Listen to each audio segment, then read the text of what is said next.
We are just doing an audio check. How's it going, Johnny? It's going fine, Mr. Radio Voice. How you doing? I'm it's doing great, man. Absolutely. Yeah, we're here doing what's better. Vancouver LG 73.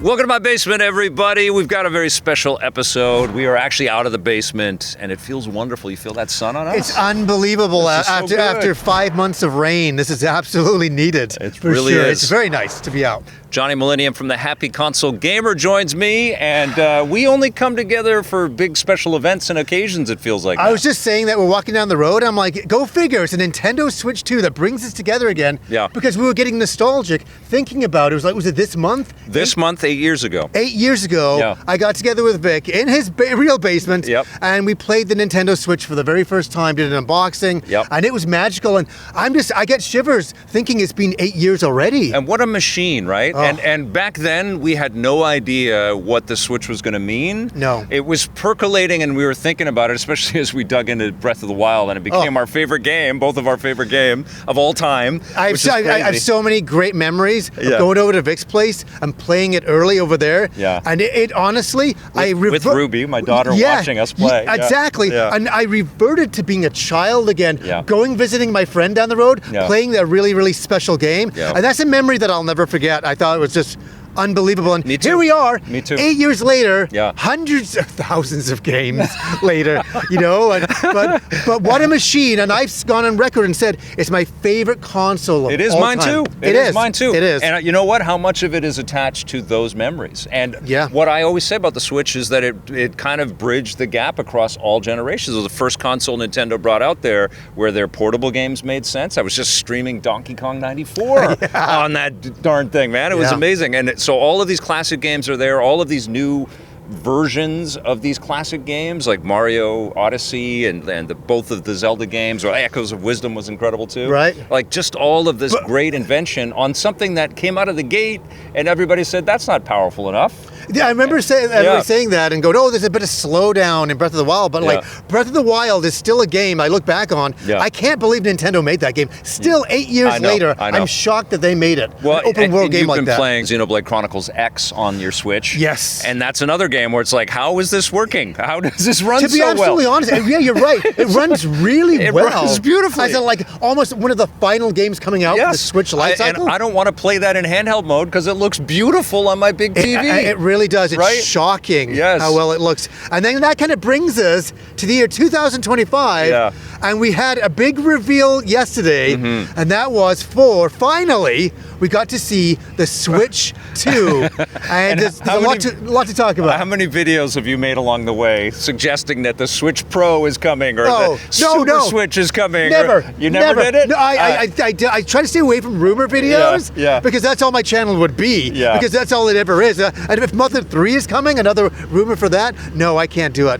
For sure. I always I've done it because we've done a lot of news stuff along the way, and it just felt like it was imminent, like since 2020. You know, it just felt like it was coming for sure. It's coming, and here it is. 8 years later, and Nintendo took their time, but. Here's the truth of it. Right. I'm very happy that they've called it Switch 2 because it's going to be very easy for all of us, lifers and heat seekers that love this stuff to explain it to people that don't have time to watch all of this minutia all the time. That yes, this is a big upgrade for the Switch platform. Well, just to see, we'll get into it, but just to see Metroid Prime running at 4K 60 frames a second, but they say it goes up to 120 frames a second. My brain can't even comprehend that right now. It's incredible. Amazing. So massive technological upgrade. Yes. But it also plays all your Switch library. So you can take your cartridges and you can pop them right into the Switch 2 and they will play, and some of them are going to have enhancement upgrades and things like that.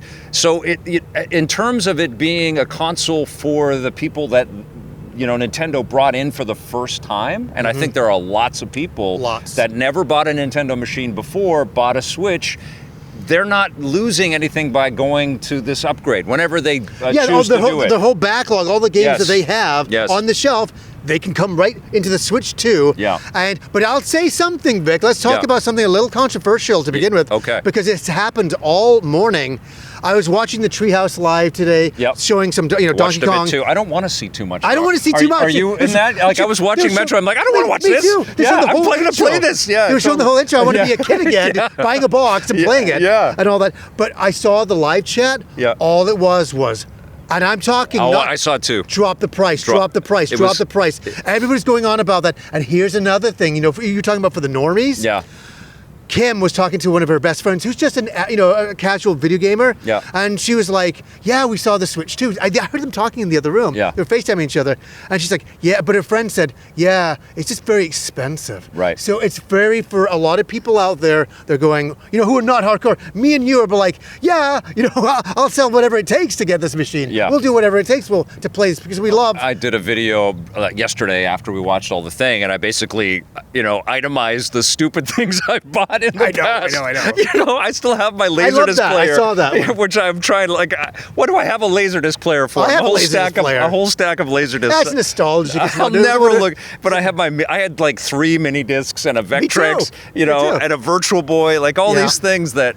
Virtual Boy's pushing it, I tell you. Yeah. I hate, and then we did the 3DO too. But you know what's crazy is that I've been working with EP and making this content for so long that Nintendo actually sent a Virtual Boy to EP. Wow. Going back that far. I was just about to say that's a long time ago. So this is the 6th mainstream home console that Nintendo is putting out there that I'm covering. Yeah, that's in my amazing. career. 6 of these. I can't believe it. I've covered them all, but just in my basement playing them. I had no show back then. I just was playing this ranting to my friends, going, "You gotta get this new Nintendo 64." I was doing that before EP. Yeah, exactly. But then EP was that's what made you get into EP. Yeah, totally. Because you're a fan. I'm a crazy fan, so we're looking forward to it. But what do you think about the prices? Let's talk about that. Well, I mean, it's impossible to talk about them without talking about the tariffs. The tariffs, I think, have made a difference, and I was just kind of sitting there thinking of the numbers. I think that these were probably before January 20th. I think that the price for the Switch 2 was probably going to be $550 Canadian and $400 US, which I think would have been more manageable numbers for all of us. Yeah, that's kind of like when the original Switch was released. Yes, and so now because of these tariffs,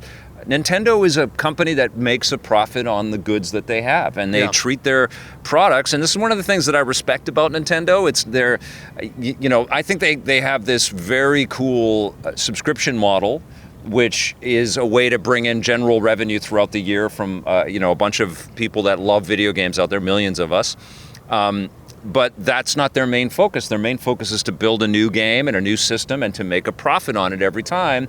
And that's what they're doing. And so I think if the price of things goes up on everything around the world, which is what happens with all these tariffs, that's what Nintendo had to do. I mean, seeing USD for the US, a video game costing $80 USD. A lot of dough. That's over $100+ Canadian. Well, I think the game industry is going to learn a lot because obviously the big rumor right now is that Grand Theft Auto 6 is going to come out at $100 US, which would be $125 Canadian maybe. Yeah, it's wild. For the base model of that that's game. the highest we've ever gone. Besides the digital stuff where you can always upgrade.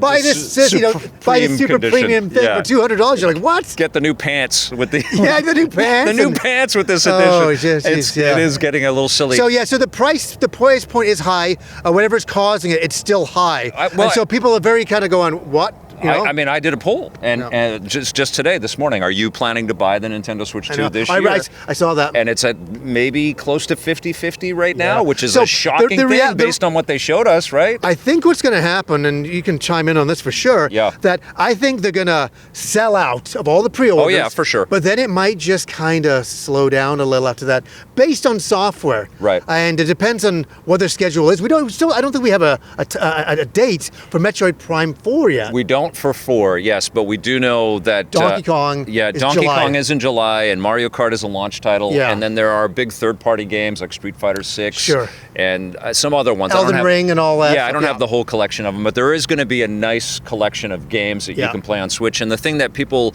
that sort of dismiss the third-party thing because they've been around for a little while need to remember is that a lot of Switch-only households out there never played these games before, and they never had hardware that could play these games before, really. And they can play Final Fantasy. Yeah, they can play Final Fantasy VII Integrate, which will be what a great 4K 60 probably. Yeah, right? and it's going to bring in Final Fantasy Rebirth right after that. That's what they're setting up, and obviously Metaphor Refantasio. I know you've talked about that. Yeah, that's going to be definitely coming there. Absolutely. As well. I mean, the list is going to be endless, and I'm reading that the developers are scrambling to get onto the sort of gravy train. But I think what the games industry is going to learn is that yes, a lot of people will turn away from these high prices on games. Yes, I think so. And I feel like it's always been this exclusive club, and I think that for people that are already in that love this stuff, and it's been a harder sell. I mean, everybody that's listening to this and watching this right now, we all have friends and family that say, I don't have the time, or I don't have the money, or these things are expensive. Yeah, of course. And games, as a producer of a television show that's talked about this stuff, I've always said, look, we need to get out to more people. We need to reach more people. The original Wii was a great way to do that. And that machine went absolutely crazy. It was in old people's homes, you know, people were playing it everywhere. And there was a lot of shovelware on that, but there was also a lot of inexpensive games for people to jump into. I think that's going to be justified by the indie stuff that's on Switch 2. I think there's going to be a lot of games that come out that won't be $100. Yeah. And they will be awesome, and they'll run beautifully on Switch 2, but they won't have the production values of first-party Nintendo or the best third-party AAA stuff out there. Let's talk about some of the negatives before we get into the positives. Sure. So price is a negative. Price is a negative, and then we're going to talk about what is the name of it? Is it the Tour game? Nintendo, the Switch 2 Tour game. Oh yeah, the Switch 2. I think it's just Tour. It's just like Tour. The Nintendo Switch 2 Tour. So basically, it's a tutorial Yes. of how to play your Switch and all the different things it can do with the mice and all these great things. Yeah. But you have to buy it separately. I mean, they had to say that in the video, and I think that was millions of us around the world watching that stream. Like, what? And that's the sound of our hands hitting our foreheads. Like, what are you thinking, built Nintendo? in. It's to train you how to use all the cool stuff in your machine. I know. It should be that should be like, yes, here you go. Go for it. Even PlayStation with Astro's Playroom and all that. That was a great way to play the PlayStation 5 for the first time. It was an amazing way. It was it was one of the most fun things to engage with when the PlayStation 5 launched. It was amazing. It was like a showcase of how to use all the tools that the console had. Everything, all of that great And Nintendo has that opportunity with this. I hope they reconsider. I mean, the feedback is enormous out there. They have a couple of months. I honestly, I don't think they will, but I hope they reconsider. And they're very strong-headed. When they make a decision, they stick with it. Yeah. Like everybody's going price drop. They're not going to drop any prices. No. Well, and here's what they can do. Remember the 3DS launching, and it was too expensive. Yeah. And then they made all of us that got in early 3DS ambassadors and gave us a bunch of games. I remember that. Right? They could absolutely do that as a counter to a sales slowdown with this. But I'm looking at Switch 2, and yes, I love the handheld PC stuff. I love the Steam Deck, and I have the Ally X. They're awesome. The world has changed a lot in 8 years, right? It has, but I still carry my Switch 1 from 8 years ago. Well, it's the OLED version, but I still carry that thing everywhere I go. I will bring a Steam Deck and the Switch, or the Ally X and the Switch, and it's because of the games they deliver, but also the way you play games on the Switch is really freaking fun. Yeah. And I think the Switch 2 is going to carve out its own unique space, you know? It really will. And eventually Xbox will have their handheld or versions of handhelds, and then PlayStation will as well, and that will become a new conversation at that point. But Switch 2 has still got this great space. Even with more competition, it's still kind of its own thing. Yeah, so hopefully they can do a bit of course correcting for sure. They need to do something like that. Let's talk about some of the games. What were your thoughts when you saw Mario Kart World for the first time? Insane. It's almost too much. It's insane. Well, they had to. Yeah, they had to raise it. Yeah. Because 8 was so good. I mean, I watched our reviews again, because we watched that too. I watched it too. Yeah, 9.5. We both gave it. And that was the launch 8 Deluxe. Without all the DLC, which was great stuff. And it just got better, and it's an 11 out of 10 game. It is, I've said that. It's amazing. And so they had to beat that. And I always felt bad for the developers, like, how are you going to beat well, that's what I said. 8 Deluxe? Deluxe? Is this a 10? You said 11 out of 10? 10 out of 10, 11 out of 10? Yeah. For sure. The game was perfection. it hit the ceiling. Yeah. There's nowhere to go after that. Yeah. All you could do is better graphics Yep. or a bigger world, Yeah. and that's what they seem to have done. Well, and now you've got planes, you've got boats, and Diddy Kong Racing. I know, it's over the top. With Burnout Paradise. You can go anywhere. Yeah, and know? all they need to do, and they probably have a path for this, is some kind of track building thing. That's what me and Jay were talking about. We would use a mouse to build your own tracks. We Oh, thought yeah. that'd be a thing. That would be incredible. We thought that would be a thing. No, that game looks amazing, and I think that's that's going to be our Mario Kart for the whole run of Switch 2. That's all we need. We'll be playing it for the next 8 years, right? Yeah, well, I can't believe that we get to play that day one and explore. Yes. And well, I guess I'll get a camera. You get a camera. Yep. Keep your Did you see keep the your shirt piranha? on when we do it. Totally. When we live chat. Always shirts. Yeah. Did you see the Piranha Plant camera? Hori's got a camera to hook up to the Switch 2 that looks like the Piranha Plant. Oh my god. It's awesome. That's great. I know. like that. And the cool stuff that's going to come along, and all of it's going to cost a lot of money. Yes, this we're in for a it's always the initial. Yeah. It's always been this way. We're in for some shocks, some sticker shocks. And I just want to say, even before I had a show, I was always buying the consoles at launch. Well, I spent all the money. I'd save up all year for it. And honestly, my big thing. If you look at it is as much, I think, horsepower, or very proximate to like an LIX or a Steam Deck in terms of the raw output. It's got an NVIDIA chipset in it, so it has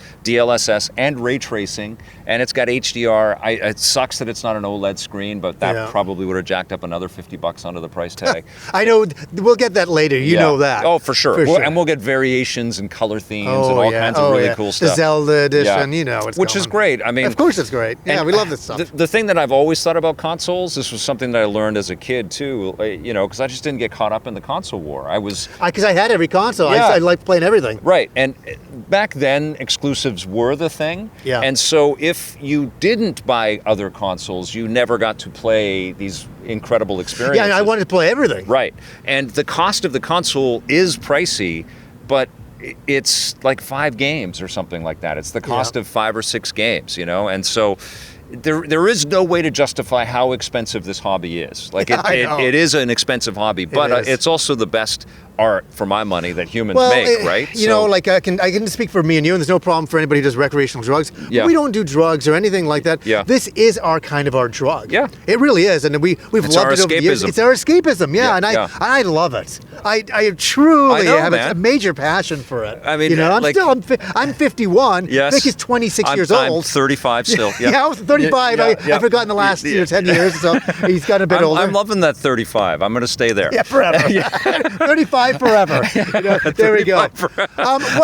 What do you think of Metroid? Oh my God, brother. Metroid 4 Beyond. I mean, I'm in it for the Switch version, and I'm in it for the Switch 2 enhanced version. It looks insane. I'm just going to get this enhanced version. Yeah. But wow, what I've seen, and I'm like you, I don't want to see too much. Yeah. The world, the environment. I've seen enough. I want to play it now. I don't even want to know the story. I heard some radio chatter in the little bit that I saw on the Treehouse video. I saw a bunch. And I'm like, I don't want to know. I don't want to know why she's on this mission. I don't forget it. Let me just jump in and play it. It's really cute. My wife is not. She's never played a Metroid game. She doesn't know anything about that sort of thing. So she walked in and she's like, I said, oh wow, there's a Metroid on the screen type of thing. Yeah. And she's like, so the game is called after a Metroid? Yeah. She never even thought about this before, but she also said something very interesting. Yeah. She goes, wow, look at these graphics. Right. And she's, like for the Switch, we always really like the graphics. Yeah. But she's like, wow, this really looks good. Yeah. It's going to look so shiny on our 4K television sets. Oh my gosh. And even though it's an LCD screen, I was just reading one of the interviews from one of the designers on the console, and they talked about the improvements that LCD screens have had over the last 8 years. Yeah, for sure. And HDR is a part of it, and the variable refresh rate. I've got the LIX, and I've got the Steam Deck OLED. And the LIX has an LCD screen, but variable refresh rate. Mm-hmm. It doesn't have HDR. The OLED has HDR, the Steam Deck OLED. I love them both. They're so neck and neck for me. The great thing about life, you can enjoy all of it. Yeah.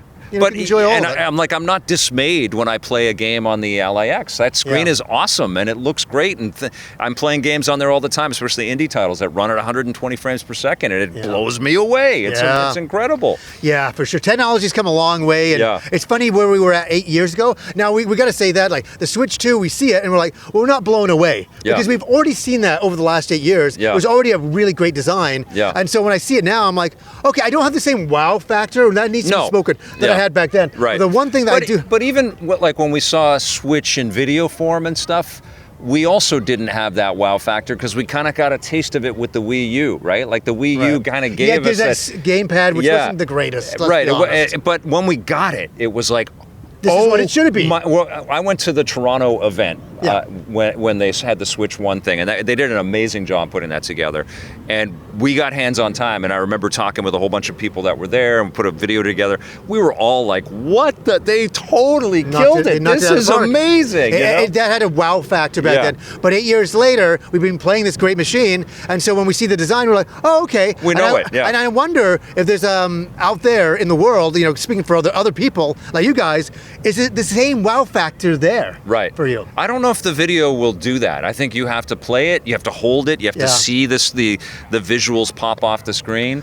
I think it's going to be very similar to people experiencing the Steam Deck or the LAX. Well, that kind of gets us into like Donkey Kong Bonanza. Right. And I was kind of surprised that it wasn't like a Donkey Kong country game. I was like, I think there's a missed opportunity there. I really do. I do think it is a missed opportunity. But maybe it's... But I think that's a game, and I want to say, I'm not a hater on this by any stretch of the imagination, but it's one of those games that I will need to play to really make my mind up. Watching it and seeing some of the vibrance of it, it's got a very unusual look. And I'm not saying that in a negative way, but it's a very weird kind of look. Everything has been happening so fast, and I've been editing, and I'm sort of like, I don't know who's making it. Do you know who's making it? Do you know who the I think it's I believe, this is off the top of my head, the Mario Odyssey team. Oh my God, really? Yeah. So some of the visuals, you can see some of the crystals. It's not retro. It's not the Retro Studios look. Yeah. Which is fine. I mean, what I like is that he's back. No, I was saying Donkey Kong needs his own game. I'm just going to say what I really thought, and that was, I wish it was a Donkey Kong country game. Like a 2D Well, thing no. Full 3D open world that does have 2D elements to it. But they're doing something different here. This is in the vein of Donkey Kong 64 with some 2D pieces in it. Yeah. I want them to experiment. I want them to experiment. Yeah. So I'm not being a negative Nancy on this. I'm saying, look, I was watching Treehouse play today, and I'm like, I'll need to play this because it's very hands-on. It's super manic. Yeah, like you can take things and throw them and stick them to the wall. Yeah, and bash through everything. Destructibility. I was thinking of Red Faction, and people in the chat were talking about Hulk Ultimate Destruction. A couple of bangers from back in the day. Yeah, so that's a game that I'm just gonna have to wait on and really try out and go, oh wow, this is maybe a bit of a surprise. I can't wait to play it though. Yeah, I'm looking forward to it. I like when the thing that we know about Nintendo is that they don't come at these games with like a storyline and a sort of a pre-plan on like it's the cadence that this has to come out now. It's like they monkey around, no pun intended, with mechanics and gameplay systems to see if it's fun, and then they build a whole thing around that. So I'm wondering if Donkey Kong Bonanza started out as like possibly a Mario experiment, and then they said, you know what, this might be a good one for Donkey Kong to be the lead on. Maybe they had Mario bashing through walls and stuff, and they said, Donkey Kong would be a better character. But the one thing that was not there, and I was kind of disappointed not to see, maybe at the end, or was a full open world Mario game. Just a hint. They didn't say in development. That's all they had to say, and I think that would have bumped up the hype by quite about 50%. For sure. Yeah. Because the From Software game, the Dusk Bloods, that was I think the only 2026 game that we got a peek at. Yes. Everything else is sort of launch and a few months in. Yeah, this year. Maybe holidays, like the Cosmic, what's the Cosmic Fighting Marvel one? What's it called? Oh, I don't know. Oh, God, that looks so freaking the 2D beat 'em up one. Yeah, it looks good, Cosmic what? I can't remember. Yeah. But I can't wait for that. There's too much information coming out It's been nuts. I mean, we had the Direct last week and the Direct this week. Yeah. It's like, what? I was up at 5 in the morning for that Direct yesterday morning. It was like, my head was spinning by the end of the day. But the other thing that's changed, though, since Switch 1 is that Nintendo has really leaned on directs. Yeah. They've really sort of learned how to do these very well, and I think what they're going to do is launch this thing, get that sort of initial sort of temperature test from the community out there, and then keep us hooked with new information and new ideas and new games, and definitely ramp up to something incredibly special for the holidays. I think we're going to get a new colored version of the Switch, like a new themed version of the Switch. Already in the first year? Yep. Wow. And I think it will be, I think that Mario experience is probably sort of... Oh my God, That's the sweet spot right there, please. Right? Making Christmas happen for all. Yeah. And it's exciting. It's exciting to think about the future, thinking about Fire Emblem in the future coming out, and all the other possibilities. No Earthbound, no Mother, it's not happening.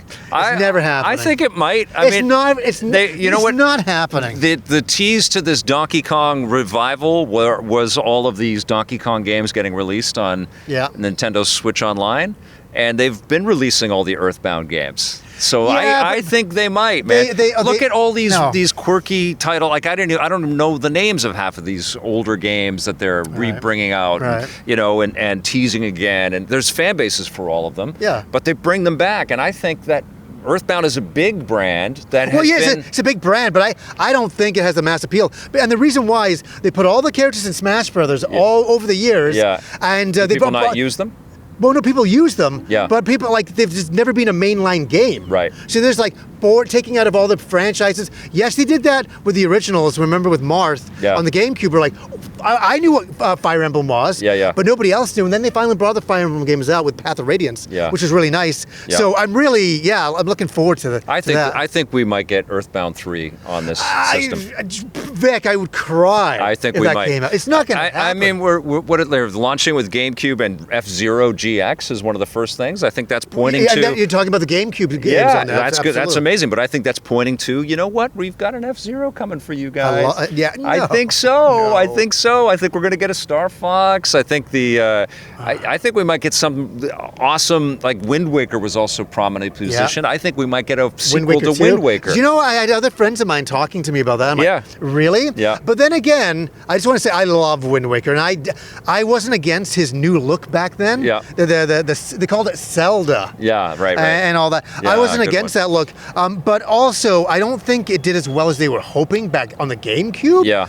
And so, obviously, what does really well is the modern look of Link. I think So I wonder. I think the GameCube sold it's like less than 20 million or 20 million units. I think we're going to sell more Switches in Switch 2s in the summer than the GameCube sold in its entire run. I don't have those numbers in front of me, but I think we're into uncharted territory. So Wind Waker has had its time, and it's been re-released. It was re-released for the Wii, I believe, right? Yeah, the Wii U. Wii U. Yeah. Again, another very small, but I think... I loved it. It was so nice. It was a cool system for sure, but... Well, I'm saying to play Wind Waker on that high def back then was great. Yeah, but I think to revisit it again, and it's all enhanced on GameCube, I think Nintendo's always kind of sowing the seeds and saying, okay, we know there's an established group out there, but that group, at least with Nintendo, is kind of ever expanding. Nintendo's a very interesting business because of the massive success they had out of the gate with the NES, and then people dropped off a little bit, and then they kept coming back in waves. And so there's all of these generations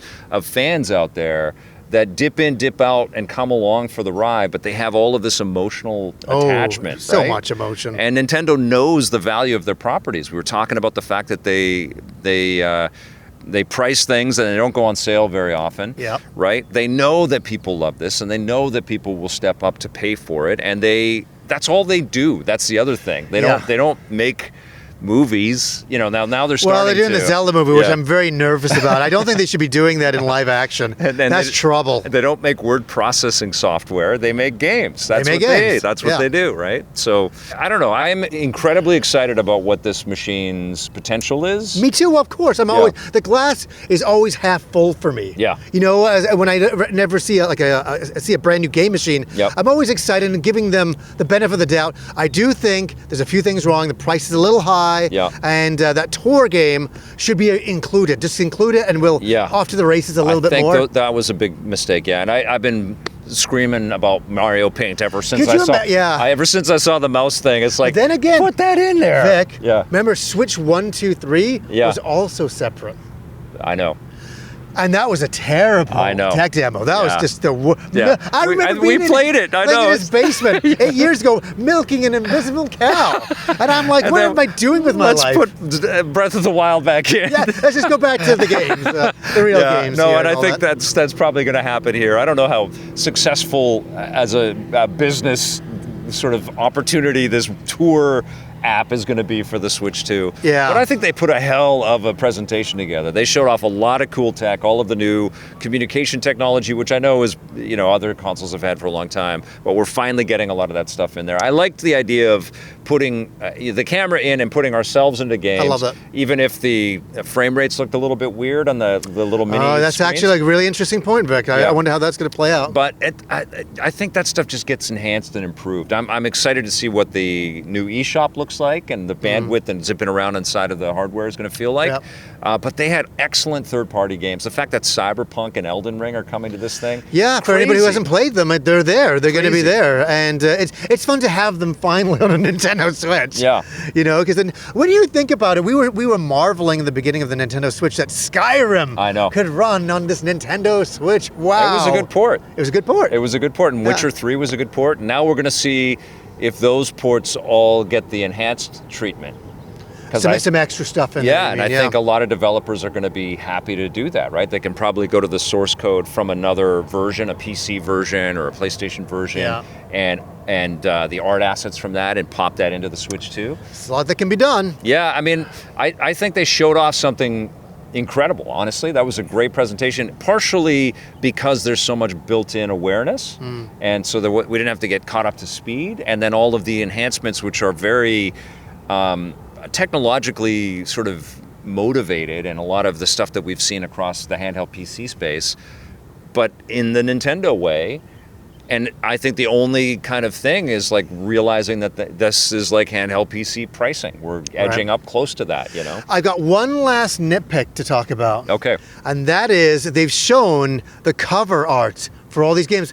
I love all the artwork. Yeah. The writing, there's a little statement at the bottom saying, hey, so for Breath of the Wild, you buy Breath of the Wild, the enhanced version. Yeah. I just want to see the artwork on there. So you see the artwork, but there's a big section. Oh, they're covering the art. They're covering the art with all this words saying, this is the Breath of the Wild, but it has this included and this included, all the different notes in there, what's included. No, that shouldn't be on the front cover. It shouldn't be. No. But I think they're worried that somebody's going to buy it to put in their Switch 1. Switch 1s, yes. And so this is why they have to have it. Well, how about this? There is an answer, and they won't do this. Yeah. A reversible cover. Right. Oh, I really love my games. Picking them, looking them up, and looking at the art and just reminiscing. I don't want to pick it up and go, this is included in this, blah blah blah blah blah. That just takes me out of the entire experience. That's a point of sale experience. Yeah. That's not the collectability experience. That's a great point, man. Like that is these things are works of art, and especially if you bring them home and they become part of your decor. Like they should be thought of that way, right? If they're a physical sort of object in your space, there should be love in the way that they're presented and sold to you. So Donkey Kong Bonanza does not have it because it's the full game in there. Okay. But Metroid Prime 4 Beyond. Oh no! Yeah, which has the coolest cover. Coolest cover I've ever seen of a Metroid game ever. Beautiful neon, graphics in there, and then there's a little statement in the bottom. I wonder why that's not a launch game. Like, why didn't they? Like, it would have been a perfect. They're staggering everything, Vic. They're staggering everything. That would have been perfect to launch with the Switch 2 and with Mario Kart. It's here's that brand new single player experience. Here's the multiplayer. Yeah. We'd be done. I'd be gone for a month. I know. Months. I'd be bye-bye, everybody. Yeah. Hopefully we get that date soon. They're staggering it out. It's going to be like September, October time. I think they're going to have a big game for December. I think they're going to have a nutso holiday, man. You think so? I think so. I think this year is going to be ridiculous. I think all the other players are going to be bringing some great stuff. Yeah. We're going to get Grand Theft Auto 6. I think still it's coming this year. I think They're going to announce it closer to release Probably date. Christmas time, you know. They're going to push it to the end. Yeah, oh man. I think it's going to get patched every week. It's going to be insane. We have to get together again for a chat about all of the, because we don't know all of the dates yet. Everybody's sort of like waiting for 2K to figure out when they're going to drop Grand Theft. Well, I think we'll be together quite a bit this year, talking about a lot of different games. Yes. I think we should get together and talk about Donkey Kong and Metroid. I think this is the year to get back together. Mario Kart together. Yes, as a nostalgic thing. I 100% agree. I love it. 100%. Because I was watching that the other day. I had a small tear going. That's when I was first hanging out with Vic. Yeah. All those years ago. That was like 8 years ago. Yeah.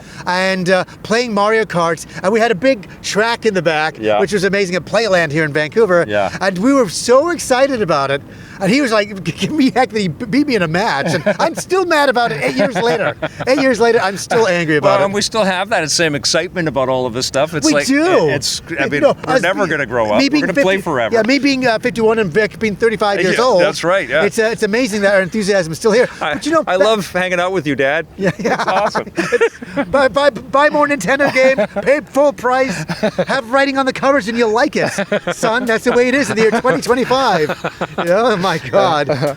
Oh, man, I'm fired up. I can't wait to see all the other surprises that we don't know about. I think this next month or so is just going to be a whole bunch of info, just blast like crazy. Yeah. And we're going to get some hands-on time down the road with this thing, so we will talk about that and our impressions then. Excited about it. And then we'll be reviewing the hardware and the software, and hopefully all of you stick around for that ride with us, because we're just getting started. It's a brand new era, man. Brand new time for Nintendo, an exciting time, an optimistic time. Yeah. And we're gonna see how it goes moving forward. Absolutely. Let's clink it up here. Clink. Clink. Absolutely. Thanks for watching, everybody. Thanks for supporting the channel by hitting that subscribe button and that little bell, or if you're listening on one of your podcast sources out there, make sure you're subscribed to EP and Vic's Basement. We will see you soon, and until then, play forever.